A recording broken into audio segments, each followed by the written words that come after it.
ఓం మహాగణాధిపతయే నమః. ఓం గురుభ్యో నమః. ఓం శ్రీమాత్రే నమః. పరమేశ్వర స్వరూపమైనటువంటి జ్యోతిష, వాస్తు మరియు ఇతర అనేకమైనటువంటి శాస్త్రములను మనకు అందించినటువంటి మహర్షులకి నమస్కారం. హయగ్రీవ హయగ్రీవ హయగ్రీవేతి యోవధేత్ తస్య నిస్సరతే వాణీ జహ్నుకన్యా ప్రవాహవత్. అరుణాం కరుణాతరంగితాక్షీం ధృతపాశాంకుశపుష్పబాణచాపాం అనిమాదిభిరావృతాం మయూకైః అహమిత్యేవ విభావయే భవానీం. శ్రీమాత్రే నమః. ప్రేక్షకులకి ఆ లలితాంబిక అమ్మవారి యొక్క అనుగ్రహం పరిపూర్ణంగా కలగాలని మనస్ఫూర్తిగా కోరుకుంటూ మనం ఈరోజు గురుగ్రహము, ఒక్కొక్క లగ్నానికి గురువు రకరకాల భావాధిపతి అవుతాడు. న్యాచురల్గా గురువు కనుక మంచి పొజిషన్లో ఉంటే కలిగేటువంటి ఫలితాలు ఏమిటి, కొంతమందికి గురుగ్రహం ద్వారానే ఎందుకు ఇబ్బందులు వస్తాయి, గురు దశల్లో ఎందుకు ఇబ్బందులు వస్తాయి, కొంతమంది గురు మహర్దశలో ఎందుకు కలిసి వస్తుంది, అసలు గురు మహర్దశ బాగా కలిసి రావాలంటే ఏం చేయాలి, ఆ యొక్క దోషం ఉన్నట్లయితే గురుదోషం అంటూ ఉంటారు, పోవాలంటే ఏం చేయాలి, అదేవిధంగా ఇక్కడ జాతకం లేనటువంటి వారికి ఎటువంటి దోషాలుంటే గురుగ్రహ సంబంధించిన దోషం ఉందని ఎలా గుర్తించాలి అనేటువంటి విషయాలు ఇప్పుడు మనం ఒక్కొక్క లగ్నం నుంచి తెలుసుకుందాం. అయితే ఈ యొక్క విషయాలు చెప్తుంది నేనైనప్పటికీ కూడా చెప్పిస్తుంది సాక్షాత్ లలిత అమ్మవారిగా భావిస్తూ ఒక్కొక్క లగ్నం గురించి తెలుసుకుందాం. కన్యా లగ్నము, కన్యారాశి. కన్యవారి గనక చూసుకున్నట్లయితే మీకు గురువు చతుర్థ సప్తమాధిపతి అవుతాడు. సహజంగా మనకి పరాశర సిద్ధాంతంలో గురువు పాపనే చెప్తారు, కేంద్రాధిపత్యం వచ్చింది కాబట్టి. అయితే ఇక్కడ ఈ పాపి గనక పాప ఫలితాలు అధికంగా ఇస్తే ప్రాపర్టీస్ కొనుగోలు చేసేటప్పుడు జాగ్రత్తగా ఉండాలి.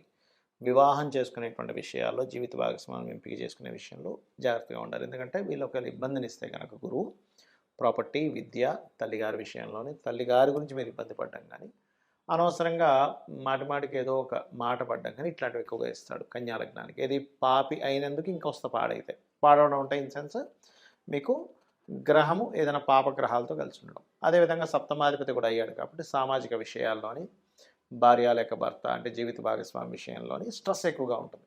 కానీ ఇదే బాగున్నాడు అనుకోండి, రివర్స్ అవుతుంది ఎప్పుడు కూడా. అంటే పాపి కూడా శుభుడవుతాడు. ఇది ఈ ఫార్ములా గుర్తుపెట్టుకోవాలి, లేనట్లయితే పోతుంది.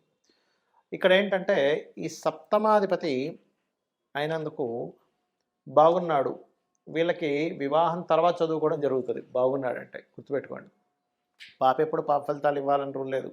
ఎలా అంటే ఇంట్లో ఉన్నటువంటి వాళ్ళే వ్యసనాలకు గురైతే ఇంట్లో ఉన్న డబ్బులు తీసుకెళ్ళి వ్యసనానికి ఎలా ఖర్చు పెట్టుకుంటారో, శుభుడైనా సరే పాప అయితే ఇబ్బంది ఇస్తాడు, పాప అయినా శుభత్వ సంబంధించి కారకత్వాలు వస్తే మంచి ఫలితాలు ఇస్తాడు. ఇది పర్టికులర్గా గుర్తుపెట్టుకోవాల్సిన అంశం. అయితే ఇక్కడ శుభత్వం వచ్చిందనుకోండి, ప్రాపర్టీస్ మూలంగా కలిసి రావడము, జీవిత భాగస్వామి వచ్చినప్పటి నుంచి కలిసి రావడం, ఇవి జరుగుతాయి. అయితే ఇక్కడ సరే ఇది పాపత్వం వచ్చింది, కానీ నేను నిజంగానే చదువు విషయంలో ఇబ్బంది పడ్డాను, లేనట్లయితే ప్రాపర్టీస్ విషయంలో ఇబ్బంది పడ్డానంటే, వివాహ సంబంధించిన విషయంలో ఇబ్బంది పడుతున్నాను, సామాజికంగా ఇబ్బంది పడుతున్నాను మీరు అనుకుంటే కనుక నేను చెప్పేది ఒకటే, సింపుల్గా ఏం లేదు. మీరు గురువారాలు ముఖ్యంగా మీకు దగ్గరలో ఏదైనా ఆలయం ఉన్నట్లయితే అక్కడికి వెళ్ళి దత్తాత్రేయ ఆలయాలకు వెళ్ళి ఏదైనా సేవ చేయండి. First point number 1. రెండవది, పొరపాటును కూడా గురువారాలు మీరు ప్రాపర్టీస్ కొనడం కానీ, లేనట్లయితే ఏదైనా విద్యా సంబంధించినవి ప్రారంభించడం కానీ, జీవిత భాగస్వామిని లేదా పార్ట్నర్స్ని ఎంపిక చేసుకోవడం కానీ చేయొద్దు. ఎందుకంటే సప్తమ స్థానం అనేటువంటి పార్ట్నర్స్ కూడా చెప్తుంది, చేయకండి.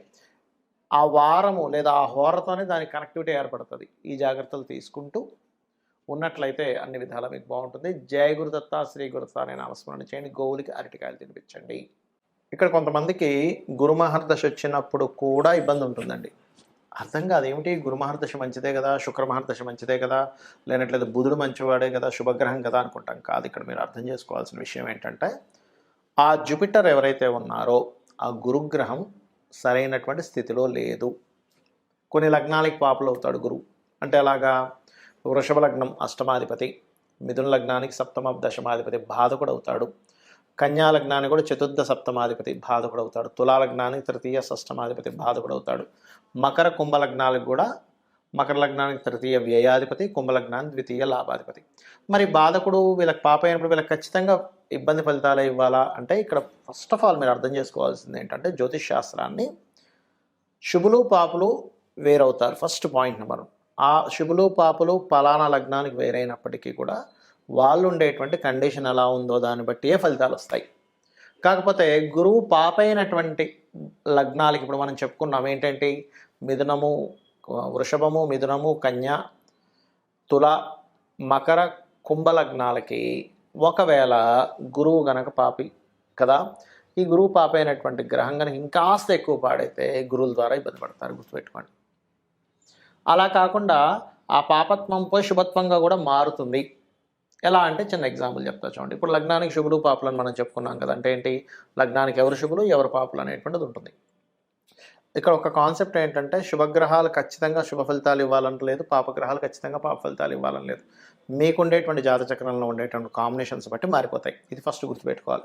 రెండవది ఏంటంటే ఈ శుభులు పాపులు పిఏసి అంటే ప్లేస్మెంట్, ఆస్పెక్ట్ అండ్ కంజంక్షన్, దీనివల్ల మార్పులు వస్తూ ఉంటాయి.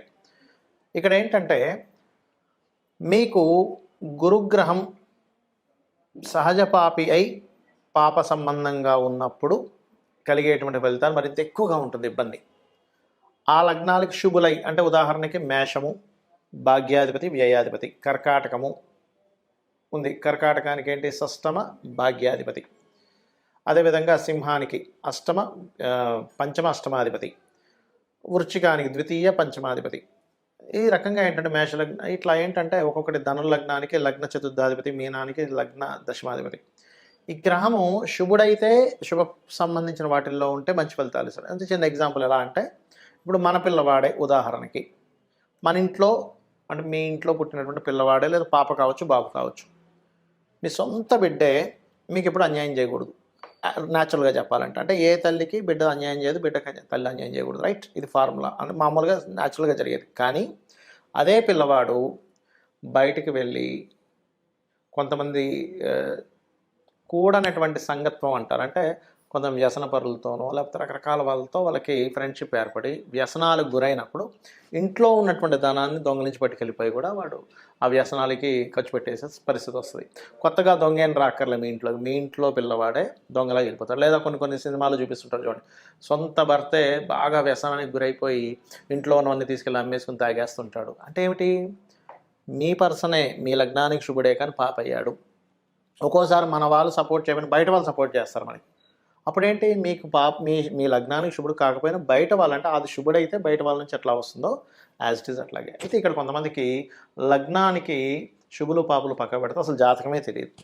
అలాంటప్పుడు ఎలాంటి ఫలితాలు వస్తాయి, గురువు పాడయ్యారని ఎట్లా గుర్తించాలి అంటే గురువారాలు మీకు బ్యాడ్ ఎఫెక్ట్స్ ఎక్కువగా వస్తూ ఉంటాయి. అంటే గురువారాలు ఏదో ఒక డిస్టర్బెన్స్ రావడం జరుగుతూ ఉంటుంది. ఇక్కడ ఫస్ట్ ఆఫ్ ఆల్ మనం అర్థం చేసుకోవాల్సింది ఏంటంటే ఎందుకు గురువు పాపిగా అవుతాడు, గురుగ్రహం ఎందుకు మీకు ఇబ్బంది ఇస్తుంది అంటే పూర్వజన్మల్లో గురుద్రోహం చేసిన వాళ్ళై ఉంటారు వీళ్ళు. అంటే గురువుని గనక కించపరచడము, మీకు మంచి చేద్దామని చూసేటువంటి గురువునే వాళ్ళను మోసం చేయడము, వాళ్ళ గురించి దుష్ప్రచారాలు చేయడము, దగ్గరుండి గురువు గారి దగ్గర మాత్రం దగ్గరుండి అవునండి మీరు చెప్పింది కరెక్టేనండి అనుకుంటూ పక్క పోయి నేను గురువు అండి ఈయన అట్లాగా ఇట్లాగా అని చెప్పి చేసినట్లయితే అది చాలా పెద్ద దోషం. మీకు నచ్చలేదు పక్కకి వెళ్ళిపోండి, ఆయనకి వ్యసనాలు ఉన్నాయి లేకపోతే ఇంకోటి ఉన్నాయి, పక్కకి వెళ్ళిపోండి, సైలెంట్గా వెళ్ళిపోయి మీ పని మీరు చేసుకోండి. అంతేగాని అనవసరమైనటువంటి దుష్ప్రచారాలు చేయకూడదు. అలా అని మరి చాలా దారుణాలు జరుగుతున్నాయండి నేను దాన్ని బయట పెట్టకూడదా అని అంటే అప్పుడు వేరు. బాగా దారుణాలు కొంతమంది చూస్తుంటాం మనం, డేరా బాబాలని మనం చూసాము. అట్లాంటి వాళ్ళు ఎవరైనా సరే ఇబ్బంది పెడితే అది మీరు అక్కడ అర్థమైపోయింది సిచ్యువేషన్, అప్పుడు వేరు.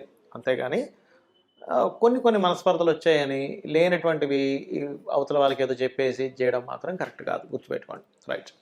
అయితే ఇక్కడ మీకు గురుగ్రహ బలం ఎవరికైనా సరే పెరగాలంటే కొన్ని మార్గాలు ఉన్నాయి. ఏమిటది అంటే ఒకటి దత్తాత్రేయుడి యొక్క ఆరాధన చేయడం. అంటే జయ గురుదత్త శ్రీ గురుదత్త లేదా దిగంబర శ్రీపాదవల్లభ దిగంబర. గురుగ్రహం లోపించిందనుకోండి సంతానానికి కూడా ఇబ్బందిస్తూ ఉంటుంది. అదేవిధంగా గోవుకి మనకి చూడండి అరటికాయలు అంటారు, అరటికాయల్ని చక్కగా తినిపించడం గోవుకి.